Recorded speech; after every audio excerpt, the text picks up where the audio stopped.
So in this lecture, I'm going to be talking about some very basic concepts of probability. They're intended to give some background for anyone who hasn't had a real probability class or hasn't covered probability previously in another class. So background that will be useful and terminology that we'll need in subsequent lectures.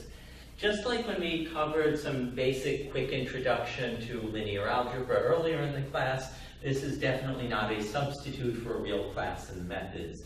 So it's a way of trying to make sure everyone is on the same page, everyone's had the relevant material that we need to understand subsequent lectures, but probability is definitely something you use quite a lot if you're working in simulation and sampling, and it's definitely worth your while to take a real class and get a lot more depth than we can cover in a single lecture.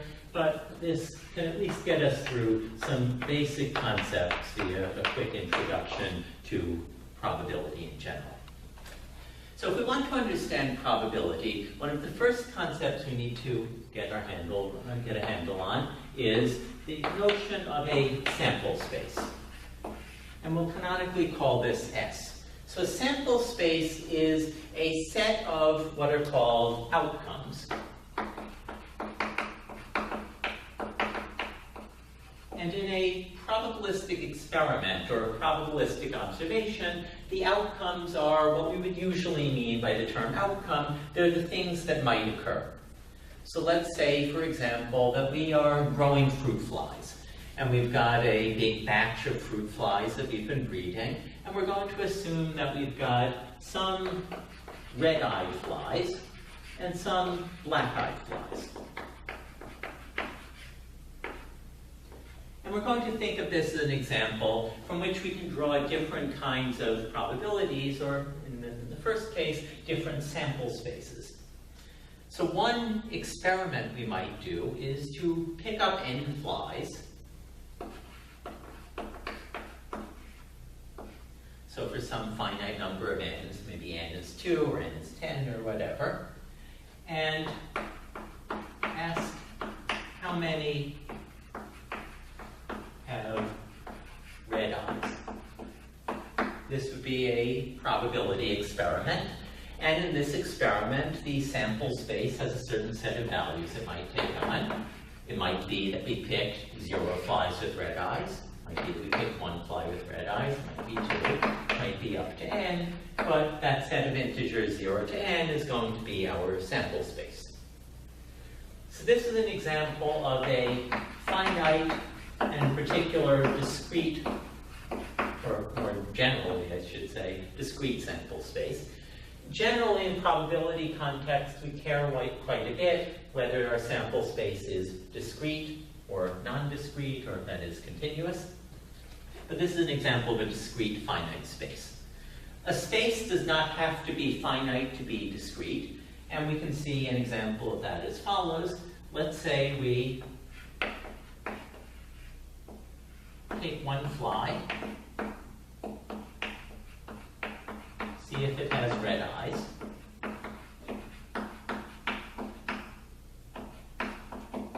If not, put it back and try again. And we just keep doing that until we get a red-eyed fly, and we count how many until we see a red-eyed fly. So this would be another probability experiment we might perform. In this case, it's not possible for it to be 0. We have to take out at least 1 fly. But it might be that we would pick 1 fly, and that one happens to have red eyes. It could be that we pulled out a black-eyed fly, but the second one we tried had red eyes, or it could be the third one, whatever. Basically, it can continue without limit. For any finite number of flies, it's possible that we would need more than that many trials before we happen to find a red-eyed fly. So this is an infinite sample space, but it's still a discrete sample space. Discrete meaning, effectively, that we can assign integer numbers to all of the elements of the sample space. And for the purposes of rules of probability, we don't care too much whether it's finite or infinite, but we do care that this is discrete. In particular, these are examples of two kinds of discrete random variables we'll often see, what's known as a binomial random variable and a geometric random variable. And I'll say more about each of these a bit later in the lecture. We can also get sample spaces that are not discrete. So one example would be, let's say, see how much time elapses until a fly dies. So we watch our flies, we don't worry about red eyes or black eyes, just wait until some fly dies, and that would be our sample space. And in this case, this could be any continuous real number, any positive continuous number.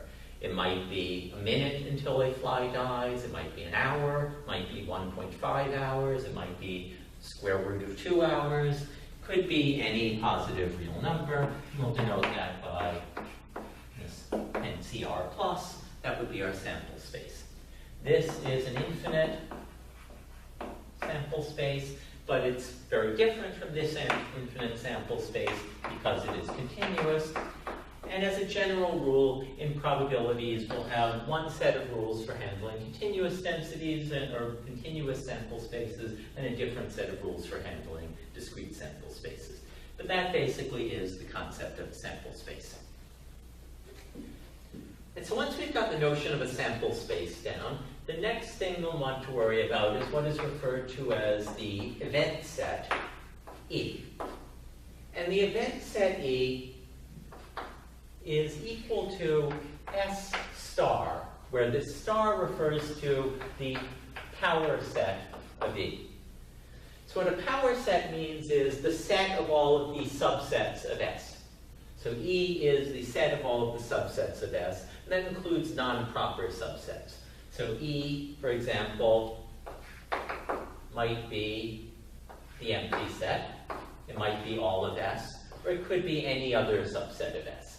So if we were talking about, let's say, this first experiment here, take n flies and count how many have red eyes, then, as we said before, our sample space is just the numbers, integers 0 to n. Our event set then would consist of one element that has all of these. So E contains the element S. It consists of one element that has none of them. And then it consists of various other elements. So we would have one element that is just 0, we would have another that is just 0 and 1, we would have another that is just the even elements, and so forth. So the event set we would often use to refer to different kinds of subsets of the sample space that might be of interest to us. So maybe we are interested in the event that most flies have red eyes. So that would be the event corresponding to the samples, and over 2, and over 2 plus 1, and over 2 plus 2, etc., up through n. We might be interested in the event at least one fly has red eyes.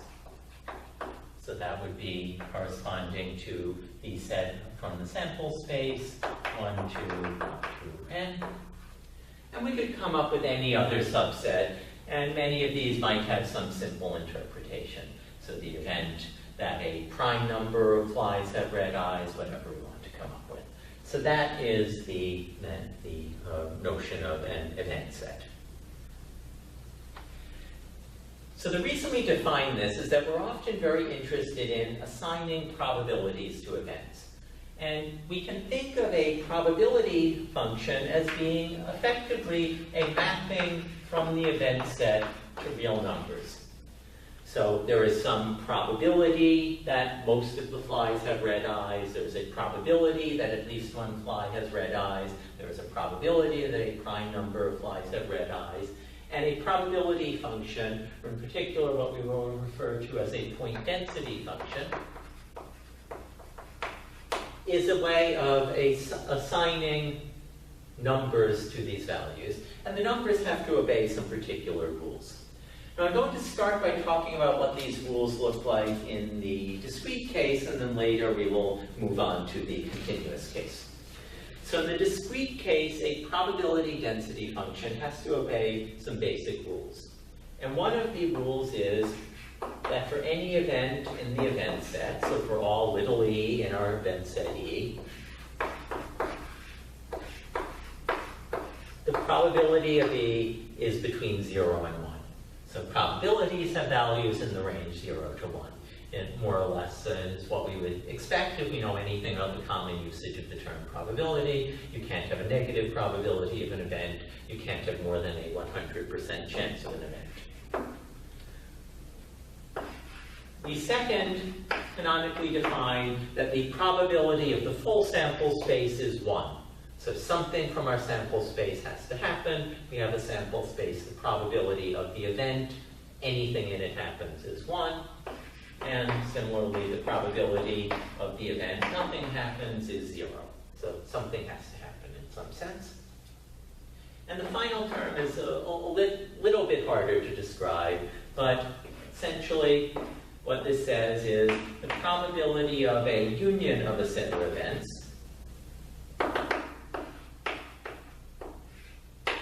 is equal to the sum of the probabilities of the individual events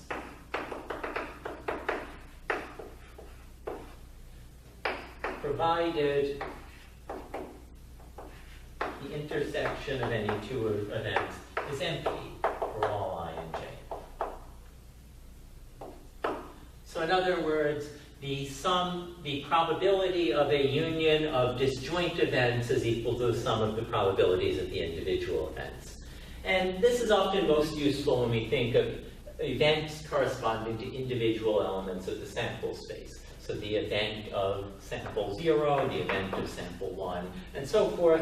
What this basically says is the probability of any event is the sum of the probabilities of the events corresponding to the individual samples that make up that event.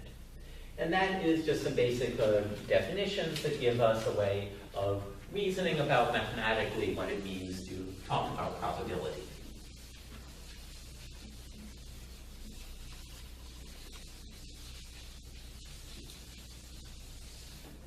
So let's just take a simple example so we can see how some of these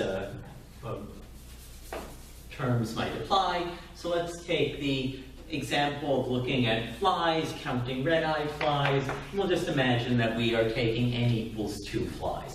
So our probability experiment is pull 2 flies out of our batch of red and black-eyed flies, count how many have red eyes, and then we will get some samples corresponding to that. And in any particular trial of this experiment, our sample space then would be 0. So that is, we might have 0 red-eyed flies. They're both black-eyed. We might have 1, so 1 red-eyed and 1 black-eyed. Or we might have 2, so we get 2 flies, both have red eyes. That then would be our sample space. We can then talk about our event space. And our event space would consist of all of the possible subsets of that. And we can imagine there might be some individual events of interest. So we can talk about the event of at least 1 red-eyed fly. And that would correspond to E equals 1, 2. So the event of at least 1 red-eyed fly is the union of the sample, exactly 1 red-eyed and exactly 2 red-eyed. We can talk about the event no red-eyed flies, which corresponds to just the sample 0. And we could talk about the event any number of red-eyed flies. And that would be simply E equals S, so 0, 1, or 2. So if we want to refer to a probability function then, we would want to be able to assign values to each of these events And usually the simplest way to think of that would be to assign values to each of the elements of the sample space, and then we know the value assigned to any event is the sum of the values assigned to the elements of the sample space. So we can declare that maybe we imagine half our flies are red and half are red-eyed and half are black-eyed. Then in our usual notion of probability, we could say the probability that we draw 0 red-eyed flies is simply the probability the first one has black eyes and the probability the second one has black eyes. That would be 1/4. The probability we draw 1 red-eyed fly, let's call that P1, would be the probability the first has red eyes and the second has black eyes, which is 1/4, or the first has black eyes and the second has red eyes, which is 1/4, so we get a total of 1/2. And we can talk about the probability to get 2 red-eyed flies, which would be 1/4. We can also talk about probabilities of other events. So we could talk about the probability of at least 1 red-eyed fly. So the probability of 1, 2. And we could figure out what that must be according to the rules of probability by adding the probability of 1 and the probability of 2 to get 3/4. We could also talk about probability of an even number of red-eyed flies, the event 0, 2, that would be probability of 0 plus probability of 2, which is 1/2, and so forth. So that would be an example of an assignment of a probability function to an event space and its corresponding sample space. All right, so the next concept we need, and really a crucial one for a lot of what we're doing, is the notion of a random variable. So very often what we'll be working with in this class are random variables. And a lot of what we're building to with this probability theory is the notion of how to work with different kinds of random variables. So a random variable would be something defined with respect to one of these probability experiments. So it's defined assuming we've got some S and some E in our probability function P.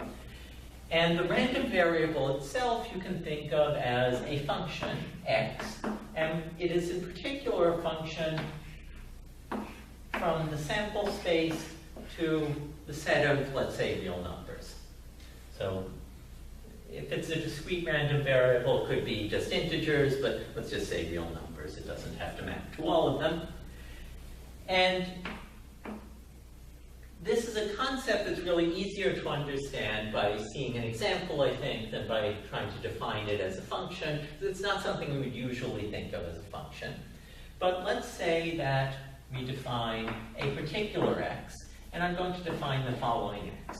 So x is 1 if there is at least 1 red-eyed fly, and x is 0 otherwise.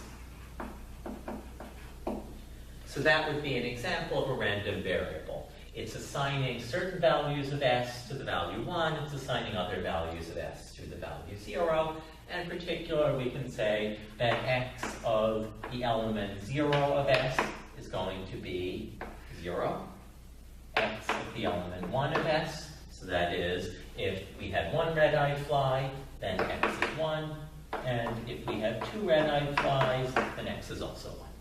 So that is an example of a random variable. It's not the only random variable we could come up with here. We could say that x is going to be equal to the square of the number of red-eyed flies, or the square root of the number of red-eyed flies, or twice the number of red-eyed flies. Any mapping would be fine, but let's just continue with this one for the moment. Once we've got a random variable, so assigning s to r, then our probability function p that's defined for s would also define a probability function on x. So in particular, we could now start to refer to the probability that x takes on the value 0. Well, if x maps the sample 0 to the value 0, and the samples 1 or 2 to the value 1, then the probability x equals 0 is wanting to x equals 0 comes up. And that would be equivalent, in this case, to, in particular, just the sample 0 coming up. So in other words, putting all of that together, what this would say is that the probability x equals 0 is equal to the probability the sample 0 comes up, which is 1/4. We could also refer to the probability x equals 1, and in this case, if we wanted to figure that out, we would have to see which samples correspond to values of 1 for x. So that would come up for the event s equals 1 or s equals 2. So that would be an event made up of 2 samples. And we could figure out the probability of that as the probability of 1 plus the probability of 2, which, as we can see here, is equal to 3/4. So the probability the random variable x takes on value 1 is 3/4. So that basically is the concept of a random variable. This particular x is a random variable making assignments to a discrete sample space, and so we refer to x as a discrete random variable.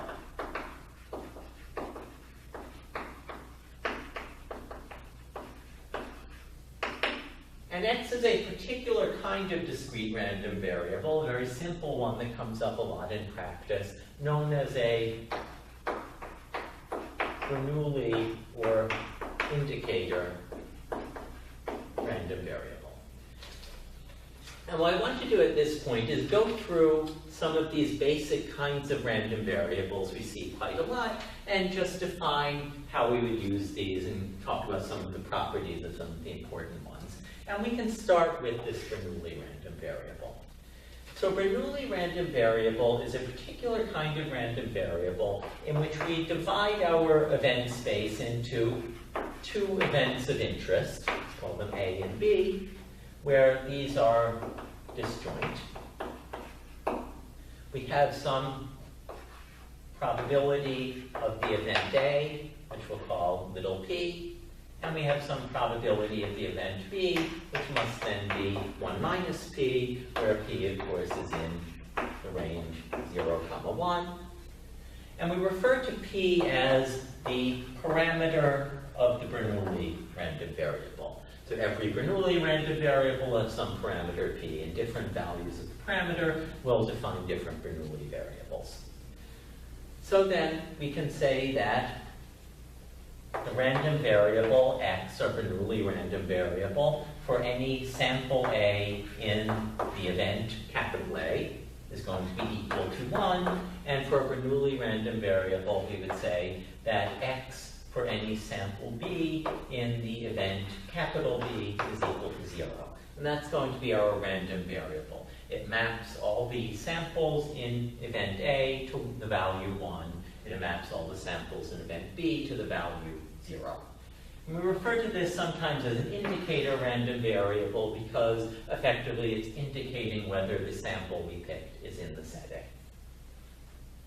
We'll often abbreviate this as I of p, so the notation I of p means a Bernoulli random variable with parameter p. Right, so that's probably the simplest of all probability densities. But then we can use that to define some more complicated ones. One we've already seen is known as the binomial random variable. And the binomial random variable we can think of as a sum of n what are called IID. This is a term you'll see a lot in probability. It means independent, identically distributed.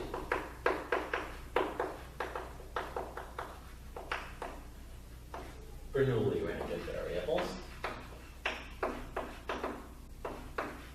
And these are sometimes referred to as trials. So to get a binomial random variable, we take some parameter p. That's what it means to be identically distributed. We'll use the same parameter p for all of our Bernoullis. We generate n Bernoulli random variables. We do our probability experiment, see if they are in the set that corresponds to A here. And then we add up how many of them are in A, and that gives us our binomial value. So if our Bernoulli trial was to say that we've got, let's say, picking one fly from our set and asking, does it have red eyes? You can say 0 if it has red eyes, 1 if it doesn't have red eyes. And then the binomial would correspond to picking n flies and adding up the Bernoulli value, so counting the number of red-eyed flies. So as before, we would get some sample space that looks like 0, 1, 2, 3, up through n. So this then would be our sample space, and our event set would correspond to any combination of possible numbers of red-eyed flies.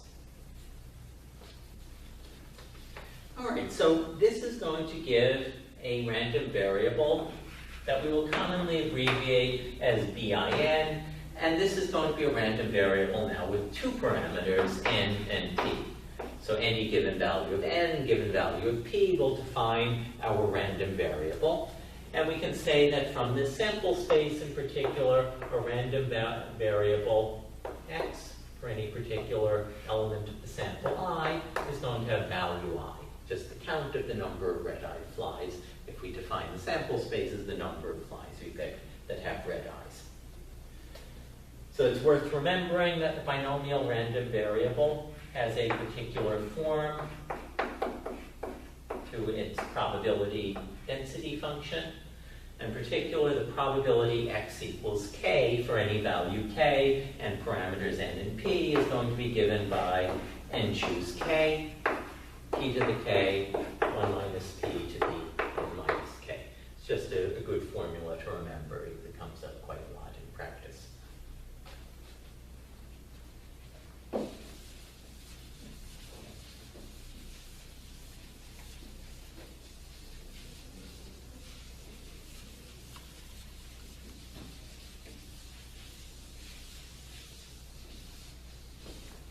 One other thing I'll just mention while we're on the topic of binomials, although it's not strictly speaking a random variable, is the multinomial.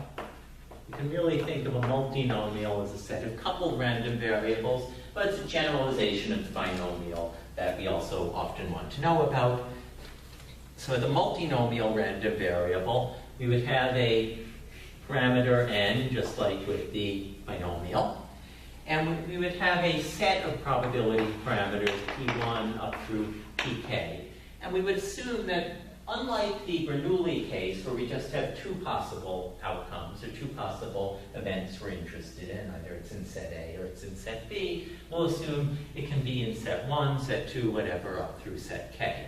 And what we're interested in the multinomial case is, if we sample n objects from this set, where each of them can fall in one of these subsets 1 through k, such that the sum of p1 and p2 up through pk is equal to 1. With the binomial or multinomial, we're interested in how many of these fall into each of these subsets.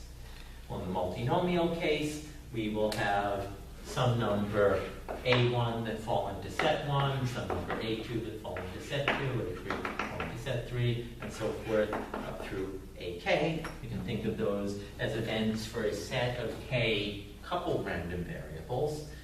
And we will get a generalization of the binomial formula that the probability that effectively we sample a set n1, n2, etc., up through nk, so n1 copies of the first set, and 2 of the second set, and so forth, is going to be given by our number of trials factorial divided by n1 factorial, n2 factorial, etc., up through nk factorial, times p1 to the n1, p2 to the n2, times pk to the nk. So that is going to give us the probability of any possible combination of outcomes for our multinomial. So again, the multinomial is not strictly speaking a random variable, since we're not getting a single value, we're getting a set of coupled values, but it's often worth thinking of it as kind of a generalization of the binomial. Right, so another sort of random variable that we can think about that I already mentioned earlier is a geometric random variable. And the geometric is equivalent to asking if you throw a coin, might be a biased coin, but throw a coin some number of times and ask how many times we need to throw the coin before heads comes up. That number of times is given by a geometric random variable. So in our fly example, this would be the case of taking out a fly, seeing if it has red eyes. If not, put it back. Take out another one, see if it has red eyes. If not, put it back. And just keep doing that until we get a red-eyed fly and count how many flies we needed to look at before that succeeded. As I mentioned before, the sample space consists of the elements 1, maybe it was the first fly that had red eyes, 2, maybe the first one had black eyes and the second had red eyes, 3, and so forth, potentially continuing on to infinity. Any finite number, it's always possible we need more flies than that before we find the first red-eyed one. And for this sample space, we can say, just like in the binomial case, that the value of sample I is mapped by our random variable, the geometric random variable, to simply I. So the geometric random variable maps the outcome 1 to the value 1, the outcome 2 to the value 2, and so forth. And this has a general form for the probability. In particular, the probability to get any specific value k is going to depend on a single parameter, this parameter being the probability of success in each trial, and in particular, it's going to value 1 minus p to the k minus 1 times p, where p is our parameter value. So in other words, if we were talking about a fair coin, so each side of it has an equal probability of being heads or tails, and we ask how many times you need to flip it until you see a heads, then we would be talking about a geometric random variable where parameter p is 1/2. If we were talking about the fly experiment and 90% of our flies had red eyes, then that would be a geometric random variable with p equals 0.9, and so forth. One other random variable that I will mention that comes up quite a bit is the Poisson random variable. So a Poisson random variable is another discrete random variable, and it's a little harder to understand what this one is, but it's worth knowing about because it comes up quite a lot in applications of, to scientific uses. So the Poisson random variable we can think of as coming up in the case where we have, let's say, a set of radioactive decays. We're monitoring some unstable nuclear isotope. We monitor this for a certain amount of time, and then we see how many radioactive decays occur within that amount of time. That would be described by a Poisson random variable. So in the Poisson random variable, we have a sample set which consists of the numbers 0, 1, 2, up to infinity, could be any finite number, and we have a probability function, probability x equals k, that's given by the following. And there's no simple intuition, I know, of why it's this particular form, but it takes the form lambda to the k over k factorial e to the minus lambda, where lambda is a parameter of the Poisson known as its rate. So we would describe the Poisson as a QIS of lambda. A Poisson random variable is a random variable with a single parameter lambda. Right, so the Poisson random variable we can often think of as sort of a limit case of the binomial. It's roughly what you get if you take a binomial random variable with parameters n comma p and take the limit as n goes to infinity, but np goes to lambda. That's not quite a well-defined concept, that's more or less the intuition. If you just keep cranking up n, but cranking down p proportionally, you end up with a Poisson random variable.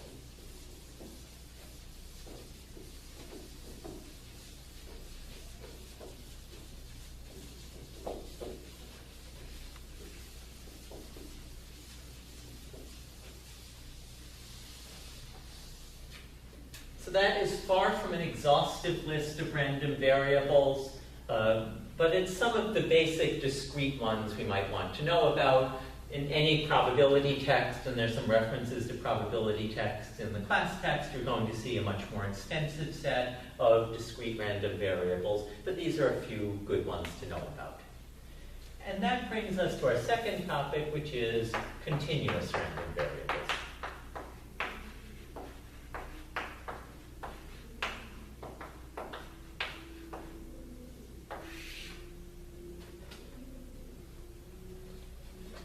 So in continuous random variables, we have to change some of our definitions a little bit, because some of the things we talk about that make sense in the discrete case don't quite make sense in the continuous case. In particular, it's not really meaningful in a continuous case to talk about the probability that a random variable takes on a particular value. If we're trying to sample numbers uniformly from the range between 0 and 1, then the probability that we get exactly 1/2 is not a meaningful thing. It's 0 for any particular value. So we often will reason instead in terms of a concept called the cumulative distribution or probability distribution.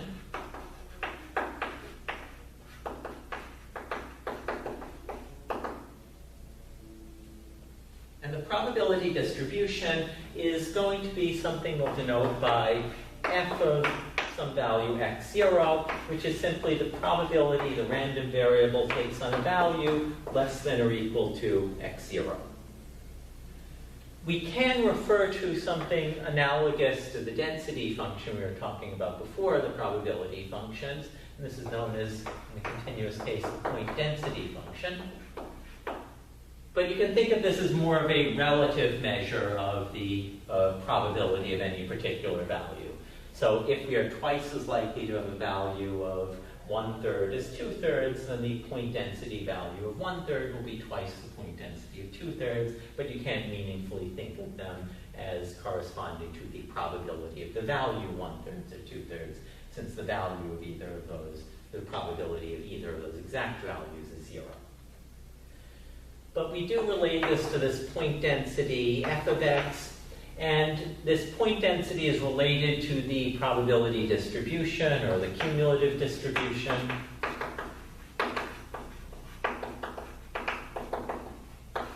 By the relationship that the cumulative distribution f of x is the integral minus infinity to x of the point density f of u du.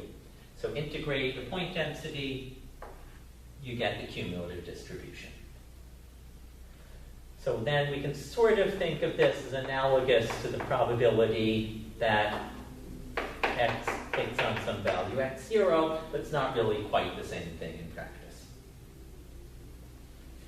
Right, so there are some rules that apply to these point densities that are similar or to the rules we see in the discrete case. So we can say that for a point density function f of x, the value has to be greater than or equal to 0 for any x.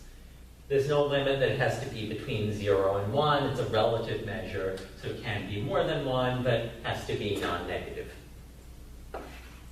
Second of all, we have something that is analogous to our second rule for discrete probabilities, and that is that the integral from minus infinity to infinity of f of u du is equal to 1. So this is analogous to the rule that the probability of the complete sample space is 1. And we have a further rule that for any finite range a comma b, the probability that a random variable x is between a and b is equal to the integral from a to b of f of u du. This is analogous to our rule of discrete probabilities, that the probability of any union of a set of events is equal to the sum of the probabilities of the events if they're disjoint.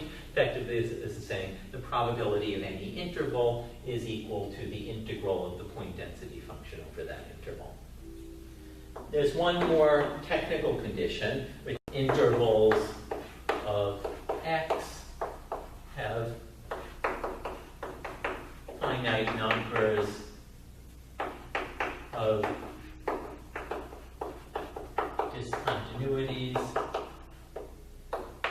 in f of x. That's a technical thing you need for all the math to work out, but it's not likely to come up in practice for any of the practical applications we're going to work with.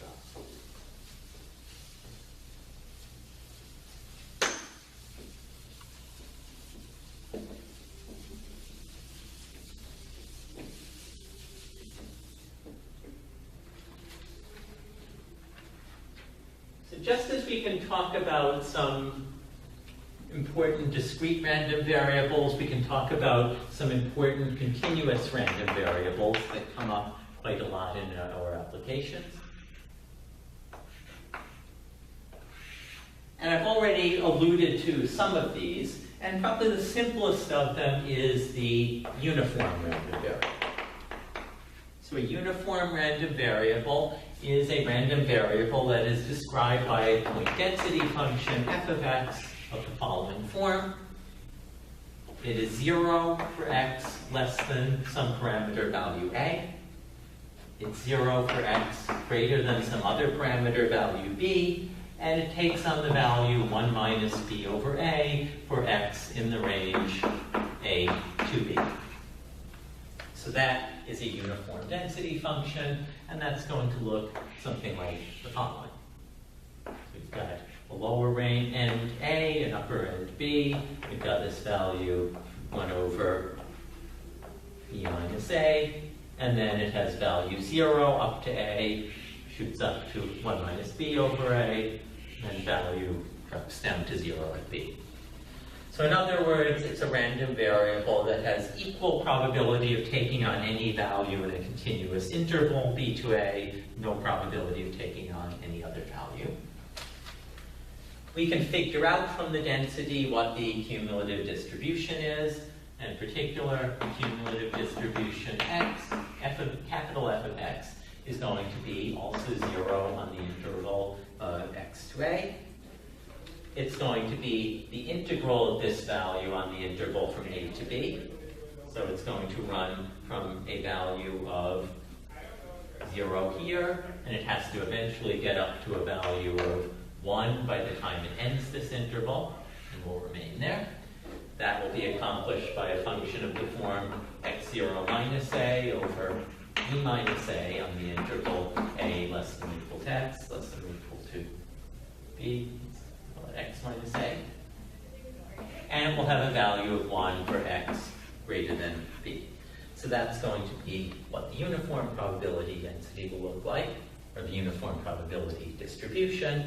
And one of the things we can note here that's true of all probability distributions, all cumulative distributions, is in the limit of small a, or small x, so the limit as x goes to minus infinity, it takes on a value of 0. The limit as x goes to plus infinity, it takes on a value of 1. And in this case, it smoothly interpolates between those values on this interval from a to b. So that is the uniform random variable. We will typically abbreviate a uniform random variable as a u parameterized by its two parameters a and b. So uniform on the interval a to b, we abbreviate by u of a comma b. And we're very often interested in particular in the uniform 0, 1 random variable. So a random variable that has equal value taking on any continuous number in the interval 0 to 1. All right, so that's kind of the most simple and basic random variable.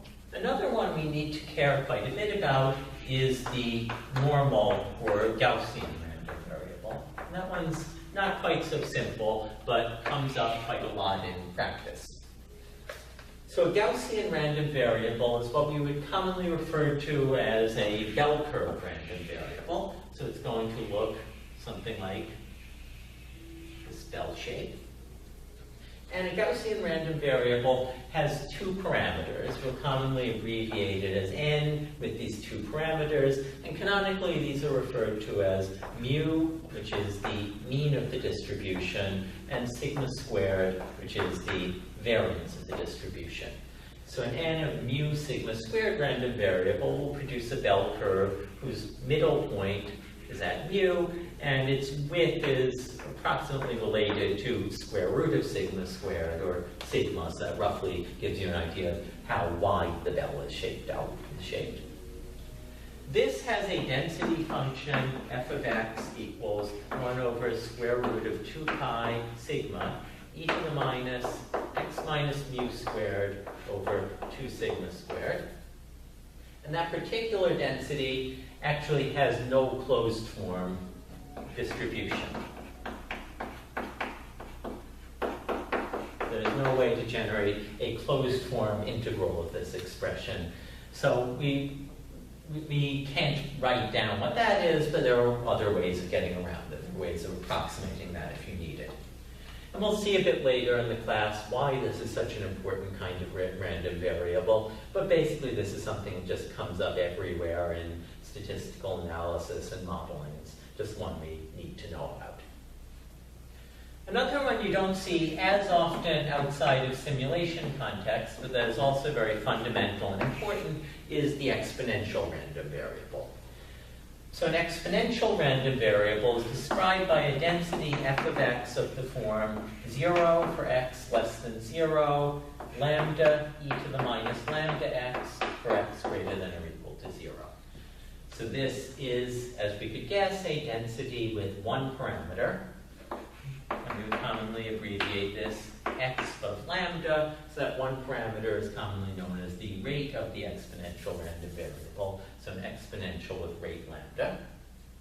And if we wanted to figure out the distribution of that, we would integrate that function there. So we could say integral minus infinity to x of f of x, since it has a value of 0 for x less than 0.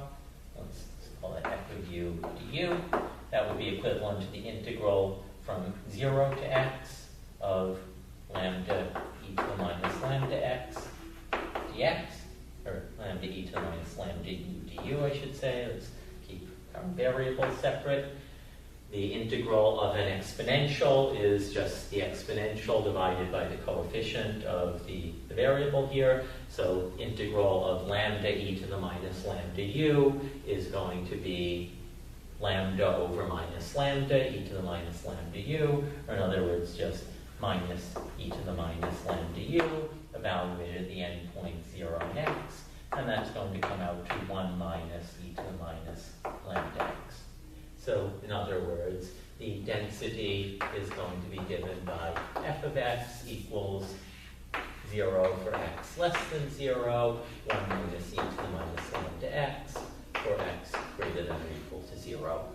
And if we tried plotting this, we could verify that this behaves just like we would expect a probability density or probability distribution to behave. For values of x less than 0, this is going to be 0. We'll start out at 0 here, and in the limit it will eventually approach 1 as x goes to infinity. So it's going to look something like that, reaching a peak of 1. So that is an exponential random variable. This comes up a lot in models of processes that we refer to as memoryless.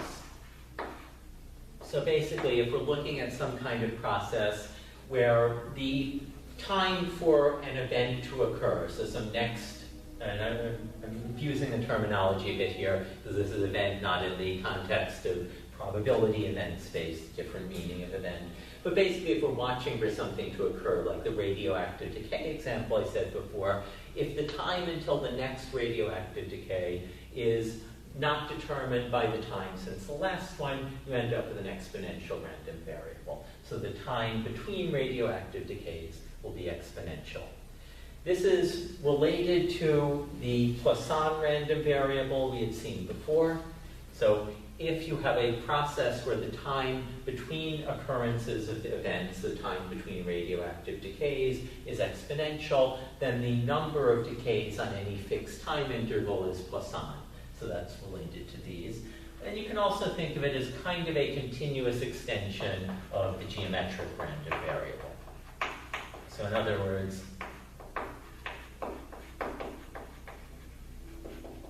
if you imagine taking geometric trials like coin flips for a biased coin, if you think of the limit of an infinitely small amount of time between coin flips and an infinitely small probability of successful coin flip, in the limit as the product of those goes to some constant lambda, you're going to get an exponential rate lambda as the time until you successfully flip a coin. And so this is just 3 important continuous random variables, just as in the discrete case. There are lots of other ones I'm not going through here, but I just wanted to give some basic ones that we're going to be seeing later in this class, and that will just give us some examples we can work with in learning more about how to work with probabilities later in the class. Now, beyond these densities, I also want to talk about a few key concepts we need to know to work with probabilities. And one of the important concepts is to understand how to generalize these probability densities to densities of multiple random variables, what are known as joint densities. So we can refer, in the discrete case, to the probability some random variable x takes on a value xi, or the probability a random variable y takes on a value yi. In the continuous case, we would say this has a density f of xi, or a density f of yi. But in some cases, we're going to be interested in random variables whose values depend on one another. So we might, in the discrete case, care about the probability x equals xi and y equals yi, which we will denote by some function f of xi or f of yi. So if these values depend on each other, so if the value of x depends on the value of y, then we would refer to this as a joint discrete density function. In the continuous case, you can imagine some function f of xy, which is a function of 2 continuous random variables, xi and yi. So if that describes the probability or the relative probability of a joint assignment of xi and yi, then that is a joint density. And we can map the continuous case to a notion of probability of the pair of values falling on some range by saying that the probability x takes a value between x0 and x1, and y takes a value between some y0 and y1, is going to be given by a joint integral x equals x0 to x1, y equals y0 to y1 of f of xy, x of y, dy dx. So that would be the notion of a joint probability density. And very often, when we're getting into harder sorts of sampling problems, that's going to be what we're particularly interested in trying to simulate or sample, complicated joint densities, where we may have many variables that describe some complex system in biology. We want to generate samples of those variables, but we need to do it in a way that preserves the fact that values of the variables will depend on one another. So if we're trying to, let's say, simulate activity of a genetic regulatory network, we might have random variables corresponding to the activity levels of many individual genes, and those are going to be highly correlated. There will be some model that implies some set of correlations among these. Right, so there's some basic terminology you need to know about here, and one of them is the concept of independence. So 2 random variables may be dependent or independent, and what it means for random variables to be independent is that the joint density, probability x equals xi, y equals yi, is equal to the product of the individual random variables, probability x equals xi, probability y equals yi. So, well, maybe I should call these j, but whatever the case, if this is true for all I and j, so that is for any pair of values that might come up for these random variables, then we say that x and y are independent.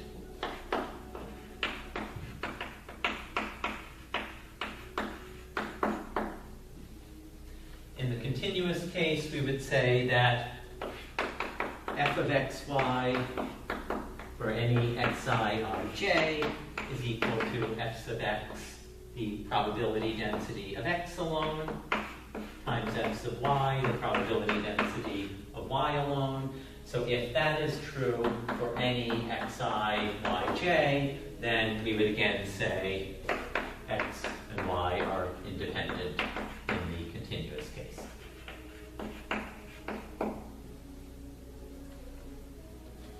So that allows us to introduce a further concept of conditional probability.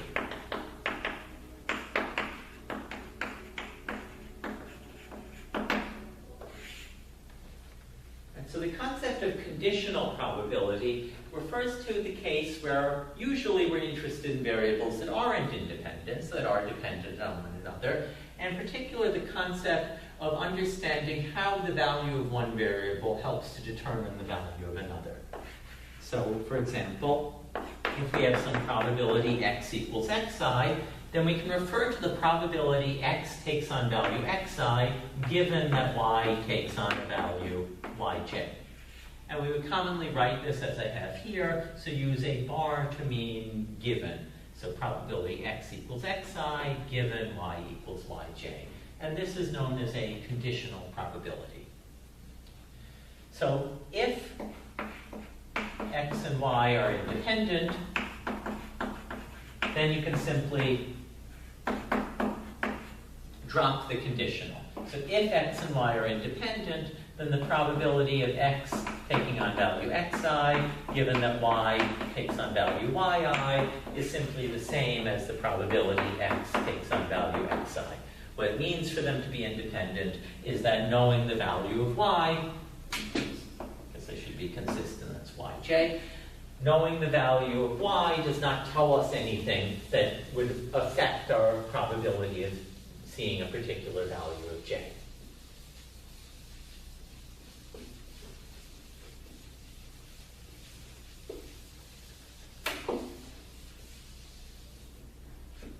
So to see how this concept of conditional probability comes out, let's go back to our fly example, and let's imagine we're doing our experiment of counting red-eyed flies.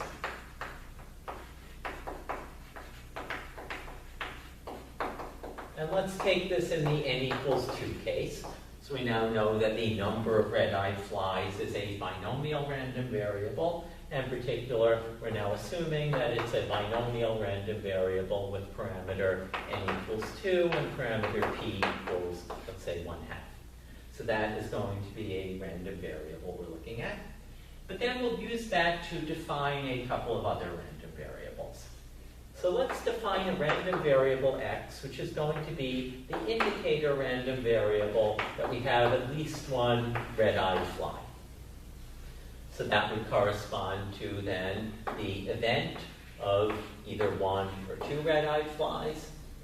And let's define another indicator random variable, y, and y will define to be the event that we have exactly 2 red-eyed flies. So that is the event consisting of the single outcome 2. So these are a pair of random variables, and we can use these to understand some of these concepts in joint and conditional probabilities.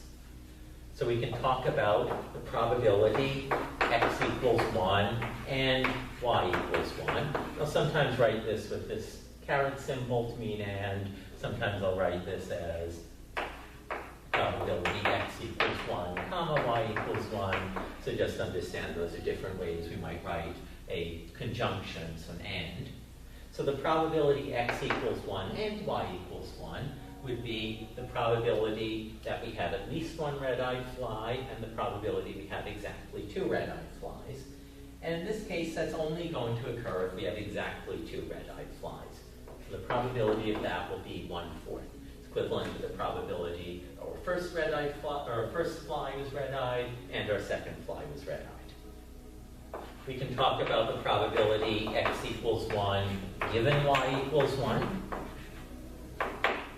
So if we're talking about the probability x equals 1 given y equals 1, then knowing that y equals 1 tells us something about the value of x. So if y equals 1, we must have been in the event corresponding to outcome 2. If the outcome 2, so in other words, knowing that y is 1 tells us that x must be 1. So the conditional probability x equals 1 given y equals 1 is 1. Y is 1, x has to be 1. On the other hand, the conditional probability y equals 1 given x equals 1, not necessarily going to be 1. If x equals 1, we could be either in the case that the outcome was 1 or the case that the outcome was 2. If we remember back to our probability, we would have a probability 1/2 of this outcome, a probability 1/4 of this outcome, which basically means that the probability that we're in outcome 2, given that we're in either outcome 1 or outcome 2, is going to be 1/3. We can also talk about the probability x equals 1. And the probability x equals 1 is going to be the probability of outcome 1 or outcome 2. That's 1/2 plus 1/4, which equals 3/4. And since we can observe that the probability x equals 1 given y equals 1 is different than the probability x equals 1, that tells us that x and y are dependent, or that they are not independent. So we'll see a bit later how this comes up in the context of continuous random variables, but basically it's the same thing. All right, so the next concept we're going to deal with is a particular concept that we need to care about in quite a lot of our random variables, known as a moment of a probability distribution. So, continuing with the discrete case, a moment of a probability distribution, given some probability function where the probability x takes on value I is some piece of I, then we define a moment for any given value k. So, or any, I guess we should say any non-negative integer k. So the kth moment in particular is defined as follows. It is the sum I equals minus infinity to infinity of I to the k piece of I. And moments are something that have some advanced uses in probability, but also some very basic ones that even if you've never taken a probability class, you've probably seen before. And one of the simplest we can see by looking at the first moment. So the first moment is something we often care quite about in a probability.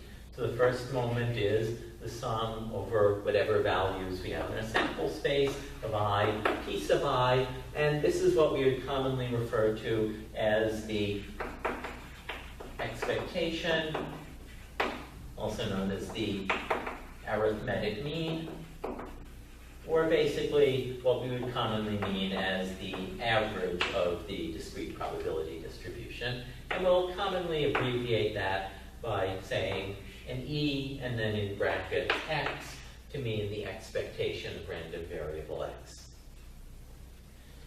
So expectations are one of the basic probabilities we would commonly want to know about, or basic properties we would commonly want to know about regarding a probability density. And they have some very important properties themselves that are quite useful to us. One of the good ones to remember is what's called linearity of expectation. So linearity of expectation basically says that if you apply a linear function to a set of random variables, then the expectation of the linear function of the random variables is the linear function of the expectations. So in other words, if we have a set of random variables and we take the expectation of some A1 times random variable x1 plus another A2, where I'm assuming the a's are constants, the x's are random variables, A2 x2 plus A3 x3, etc., up through some an xn, maybe plus some a sub 0, then this is going to be equal to a0 plus a1 times the expectation of x1 plus a2 times the expectation of x2, etc., up through an times the expectation of xn. So that is linearity of expectation, and it's worth remembering that this is a property that applies no matter what random variables we're talking about. It doesn't matter if these are dependent or independent. Whatever random variables you have, linearity of expectation is always true. There are some additional properties that you can apply if you know the random variables are independent, and one simple one is that the expectation of a product of random variables is equal to the product of the expectations if x and y are independent. This does not apply in general if they aren't independent, but if they're independent, we can use that property.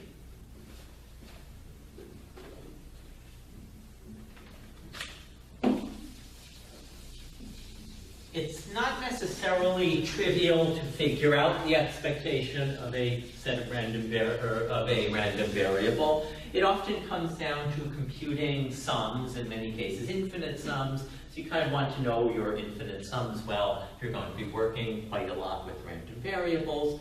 But we can see an example of this in an illustration of some techniques that often come up in the case of working with expectations of random variables by looking for the mean, that is the first moment of a geometric random variable.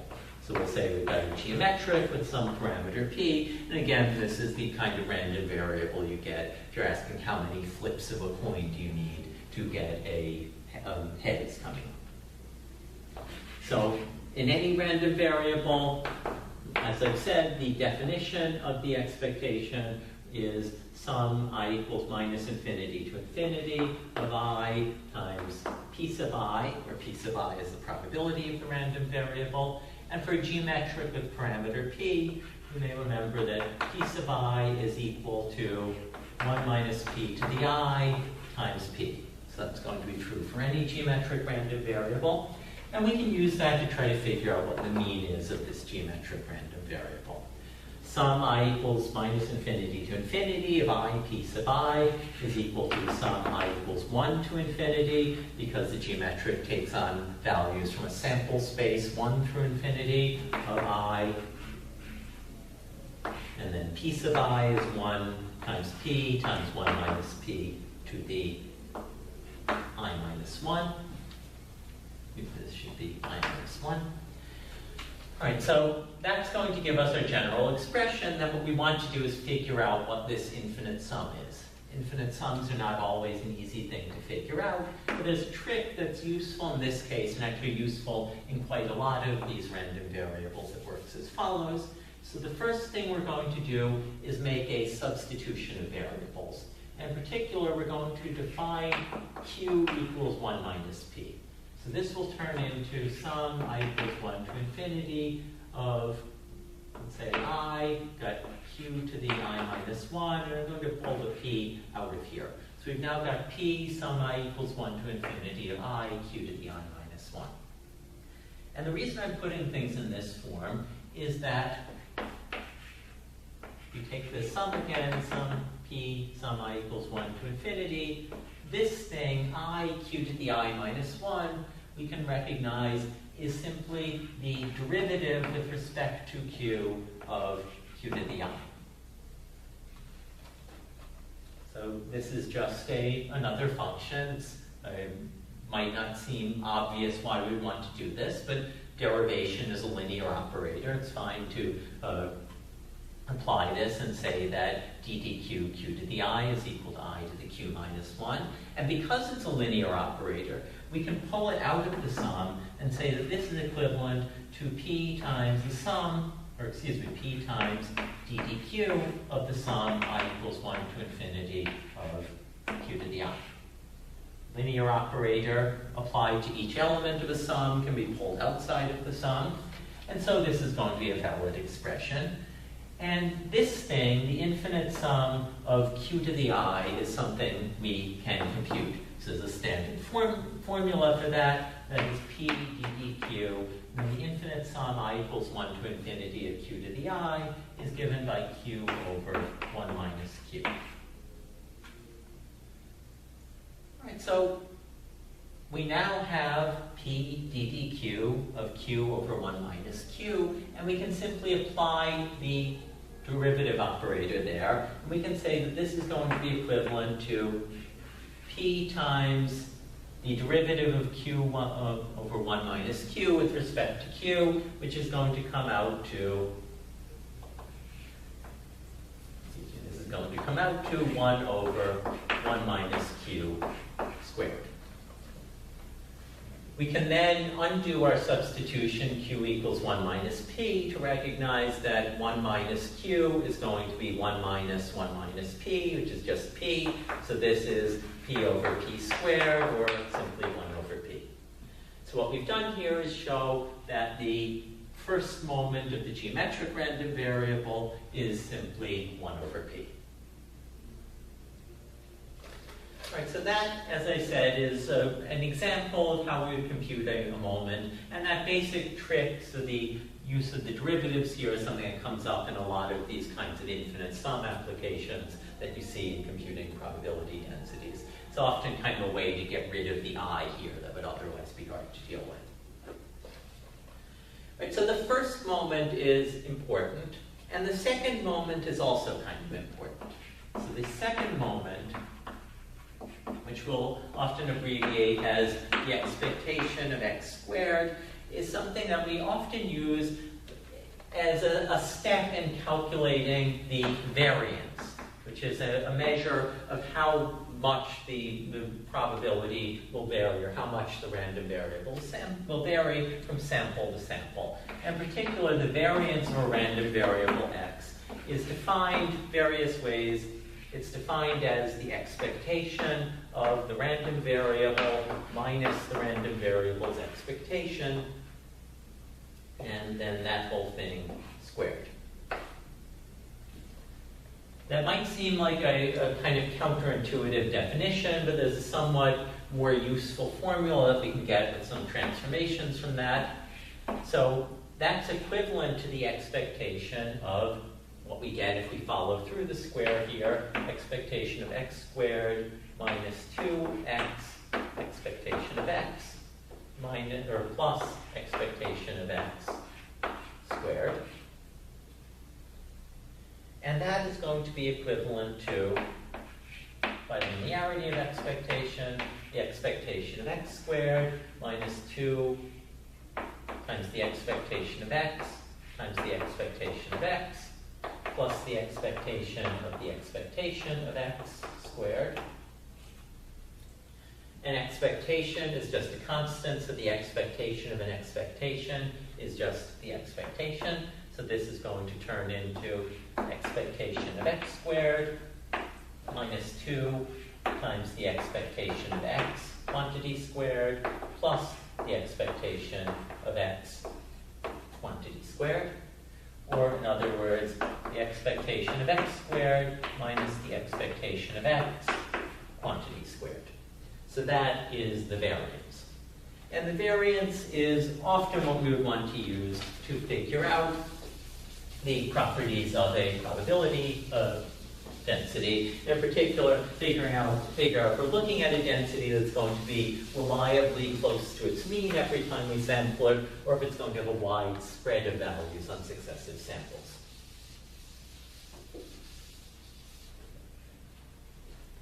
We're often more specifically interested in a closely related value, the standard deviation, STD-dev, which we'll often abbreviate as a value sigma. So the standard deviation is simply the square root of the variance. So sigma sub x is equal to the square root of the variance of x.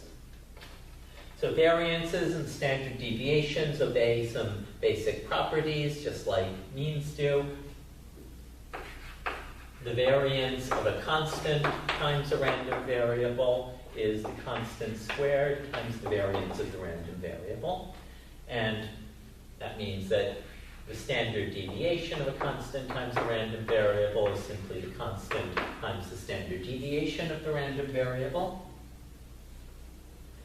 The variance of a random variable plus a constant is the same as the variance of the random variable by itself, and likewise, the standard deviation of a random variable plus a constant is simply the standard deviation of the random variable.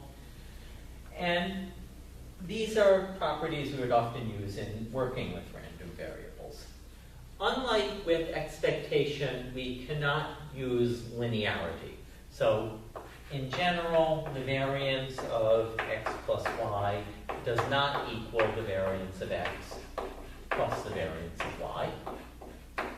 This is true if x and y are independent, but it's not true in general. So that's just some good set of properties to know about. We are also often interested in a related quantity called the covariance, which is defined for two random variables, which is a measure of how much the variables vary together. So how much does knowing the value of one tell you about the value of another? And it's defined by an analogous formula. The covariance of x and y is equal to the expectation of x times y minus the expectation of x times the expectation of y. There's also a normalized version of the covariance that we'll often see, known as the correlation coefficient.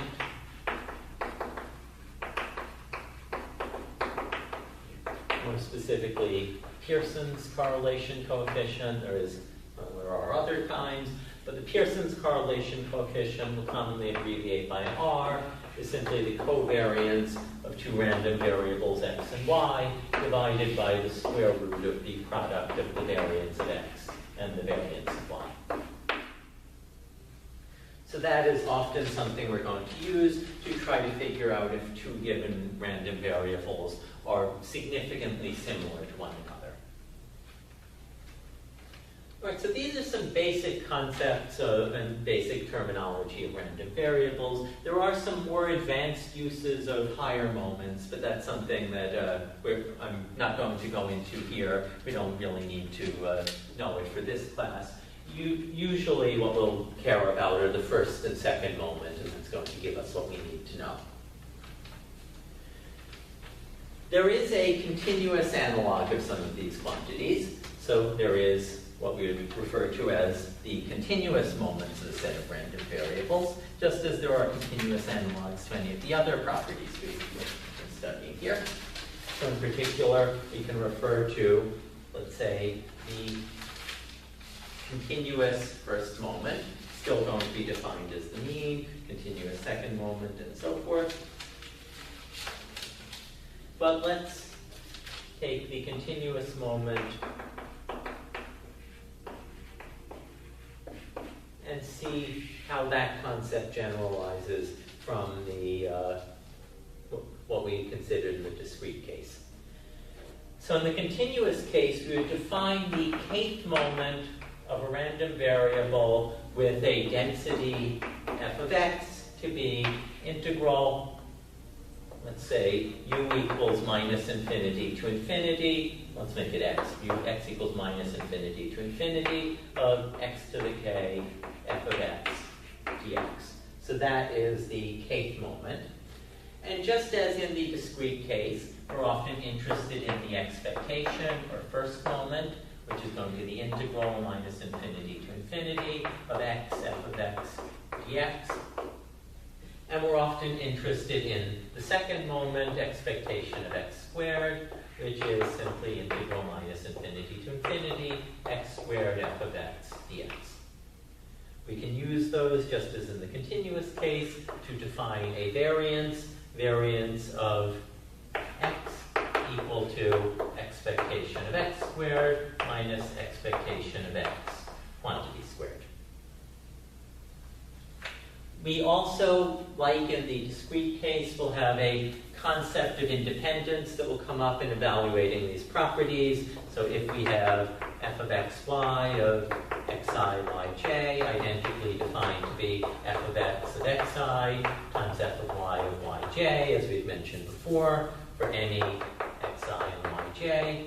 Then we refer to our probability densities as independent. We get some additional properties. And just like in the case of the discrete random variable with continuous densities, if you have x and y independent, you can use this identity. Variance of x of y is of x plus y is variance of x plus variance y. If they're not independent, that is not going to apply. Linearity of expectation applies in the continuum of a set of random variables. If we take the expectation, you get back the expectation, or we take the expectation that's equal to the linear function of the expectations of the individual random variables, whether or not those variables are independent. All right, so let's take an example of computing moments in the continuous case. And I'm going to take the continuous analog of the discrete example we saw. In the discrete case, we saw a geometric random variable. In the continuous case, the analog of that would be an exponential random variable. And we can try to compute the expectation of exponential lambda. So if we make that our random variable x, and to do that, what we would want to do is take our definition here. The expectation is the integral minus infinity to infinity of x f of x dx. So the expectation of x is equal to integral minus infinity to infinity of the density function, which we should remember is lambda e to the minus lambda x for x greater than or equal to 0, 0 for x less than or equal to 0. So we can say that's equivalent to the integral x equals 0 to infinity of x lambda e to the minus lambda x dx. That's going to be our expectation value. And there is a standard technique that anyone who's taken calculus has probably seen before that helps us evaluate integrals of this form. That is kind of the continuous version of that derivative trick I was showing you with the infinite sum, and that is integration by parts. So integration by parts is very useful in figuring out moments of probability functions, because it's often a good way to get rid of these x's or x squared or x to the k in the general case from these functions and get something we can evaluate more easily. So in this case, we want to figure out the value of this integral. We can apply integration by parts by saying that in the general case, integration by parts follows the formula integral a to b u dv is equal to uv evaluated from a to b minus integral from a to b of v du. And we just have to figure out what u and v should be for this function. And typically the x term is the thing we can get rid of by derivating. So we want u to be x, so that du will be dx. And then exponentials are easy to get rid of, or at least to handle by integrating. We can say lambda e to the minus lambda x is equal to v. So, or dv, excuse me, dv is equal to lambda e to the minus lambda x dx. And that would mean that v is equal to minus e to the minus lambda x. So we apply that substitution, and we get that expectation of x is going to be equal to uv, that's x minus e to the minus lambda x, so it's equal to minus x e to the minus lambda x, evaluated at the limits of our integration, 0 infinity, and we add to that the integral of v du, so du is just dx, v is minus e to the minus lambda x, and that is going to give us the following.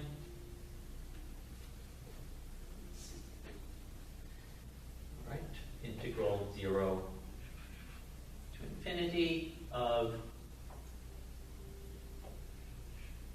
lambda, or excuse me, e to the minus lambda x dx.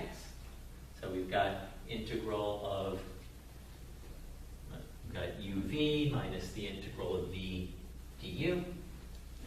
And if we evaluate that, then we're going to get minus x e to the minus lambda x minus the value of this, which is 1 over lambda e to the minus lambda x. Evaluate that at our limits of our integration, 0 to infinity, and a lot of stuff will cancel out.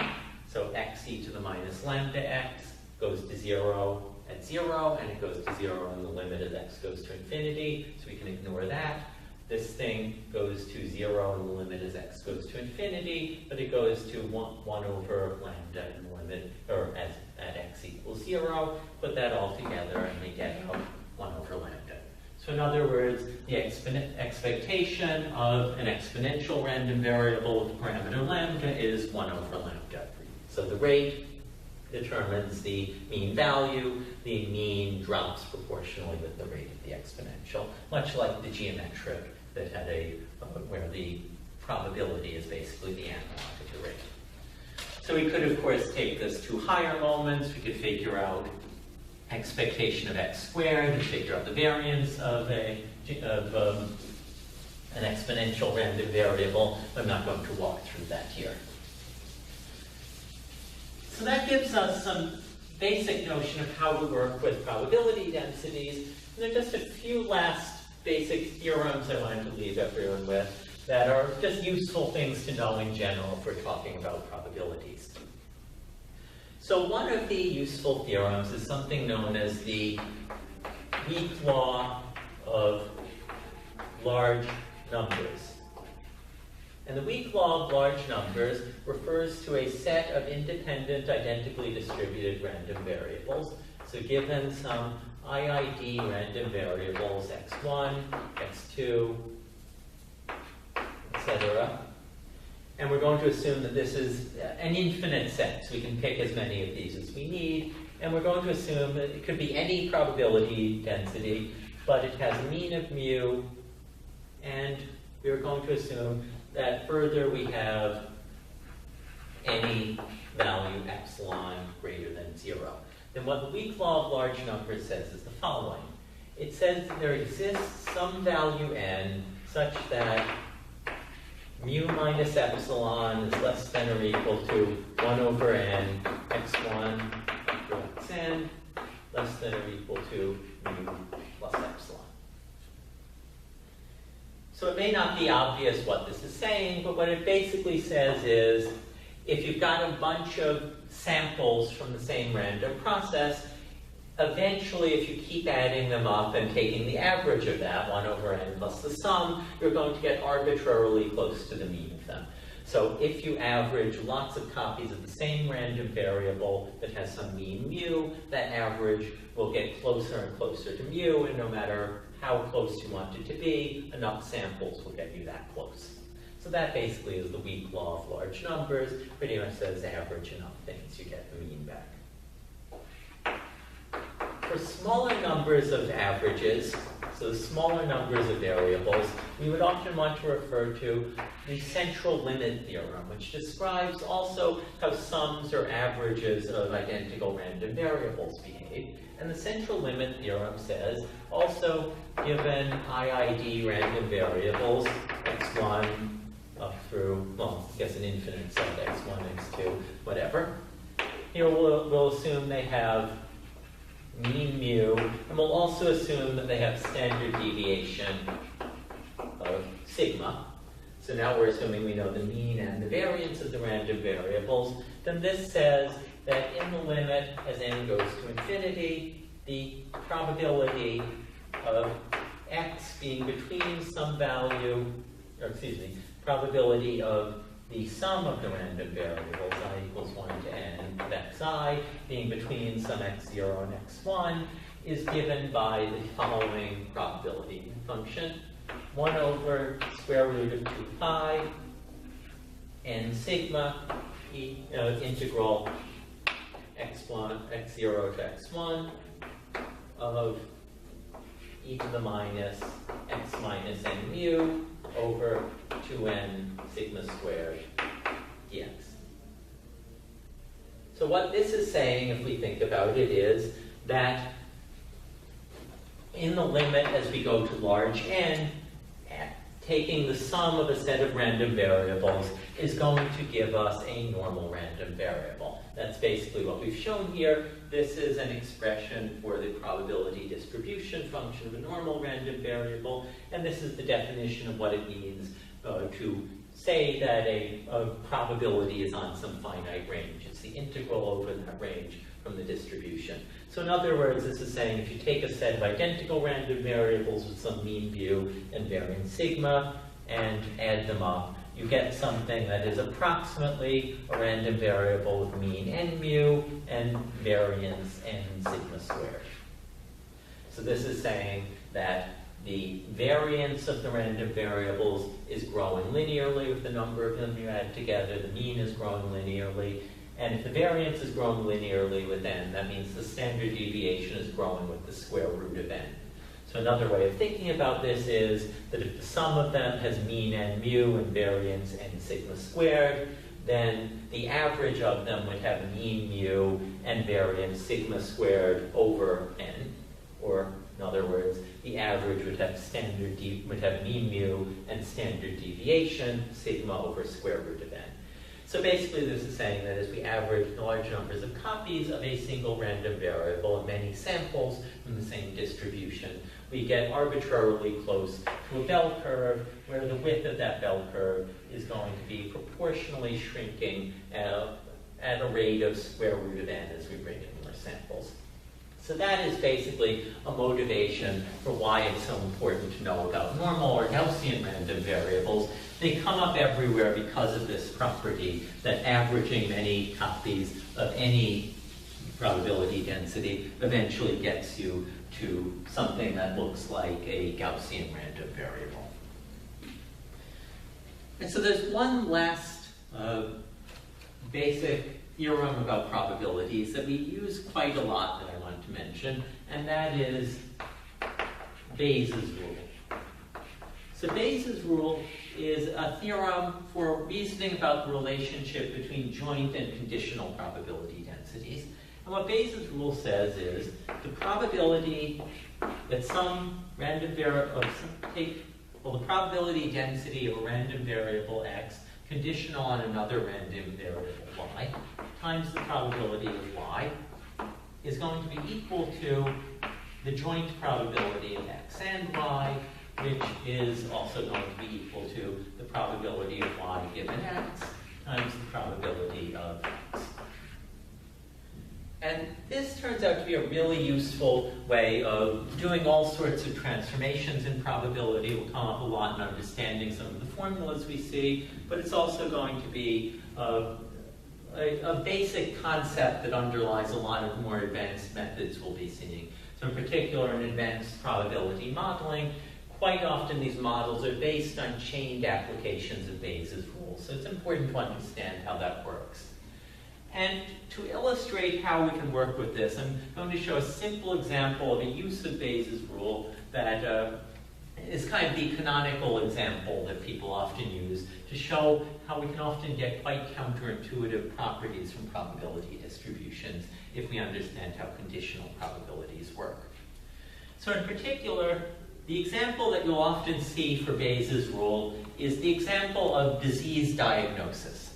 So let's suppose there is some rare disease. So we're going to assume that 0.01% of people have the disease. So this is some disease, it's spreading in the population, it's relatively rare. And we can refer to this in terms of some events of a random variable. We can say that there's some random variable d, and we can refer to the event capital D to mean someone has the disease, and we'll say d bar to mean the event a person doesn't have the disease. And let's suppose we've developed a test. We're going to assume this test is something a doctor runs in a clinic, and it's 99% accurate. For simplicity, we're just going to assume it's 99% accurate whether or not you have the disease. So if you have the disease, 99% of the time the test says you have the disease, 1% of the time it says you don't. If you don't have the disease, 99% of the time it says you don't have the disease, 1% of the time you don't. And we can refer to those events as P to be the event that the test predicts you have the disease, not P to be the event that the test predicts you don't have the disease. And what we would often be interested in then is if we are a doctor working in a clinic and we get some patient, we give this test to them, and it comes up positive, What we want to know is, what is the probability that the person who got that positive test value actually has the disease? So in other words, what we are asking is, what is the probability of the event of the disease given the event of a positive test result? All right, so if we want to reason about that, we can apply Bayes' rule to help us understand what this might be. So we know some aspects of this probability function. We know if you have the disease, you have a 99% probability of a positive test result, but we don't know if you have the test result, what is the probability you have the disease. But Bayes' rule lets us rearrange this in terms of some things we can figure out. So we can say that the probability of D given P, probability of disease given a positive test result, is the probability of a positive test result given the disease times the probability of the disease divided by the probability of a positive test result. So, in other words, probability of D given P times probability of P equals probability of P given D times probability of D, just dividing through by probability of P. So that's just a couple applications of Bayes' rule. We can then apply some rules of conditional probability. We'll copy over the numerator, probability of P given D, probability of D, and we can use some definitions from conditional probability to figure out what the probability of P is. So the probability of P is going to be equal to the probability of P given D times the probability of D plus the probability of P given not D times the probability of not D.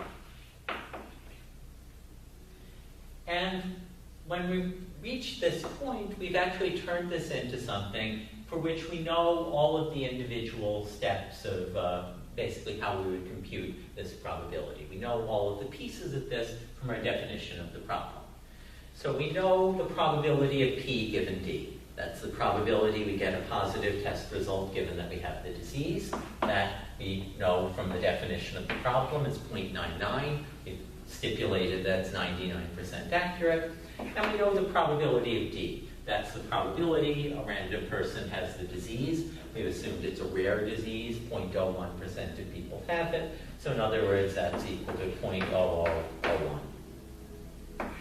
We can also figure out the values in the denominator. So we've actually just figured out this piece. Probability of D, or P given D, is 0.99. Probability of D is 0.0001. And we add to that the probability of P given not D. We've said the test is 99% accurate in that case as well. So if you don't have the disease, the probability of a positive test result is 0.01. And the probability of not having the disease is 0.9999. So if 0.0001 fraction of the people have it, 0.9999 fraction don't. And if we work through all the math here, what we're going to get out is that this comes out to 0.009804, or about 1%. So in other words, what this is saying is that the probability a person who tests positive for the disease actually has it is about 1%. So if you're a doctor in a clinic, you give the person the test. Even though the test itself is 99% accurate, it's actually about 99% likely that a positive result is a false positive, that the person does not in fact have the disease. So it's one of those counterintuitive things, but I think is also a nice example that illustrates how you can use Bayes' rule. We'll be seeing quite a bit more of Bayes' rule, as I say, when we get to some more complicated kinds of probability models. So these will often be formulated through applications of Bayes' rule. So that is basically what I wanted to cover as some fundamentals of probability. And as I mentioned previously, this is definitely not a good substitute for having a real probability class if you haven't had it before. It's enough to, I think, get through the uses of probability in this class, but I would strongly recommend anyone planning on working in modeling and simulation in biology or beyond really take a serious probability class and learn much more depth about this, learning more theorems and a much broader set of probability distributions and densities than we have time to cover here. Have any questions?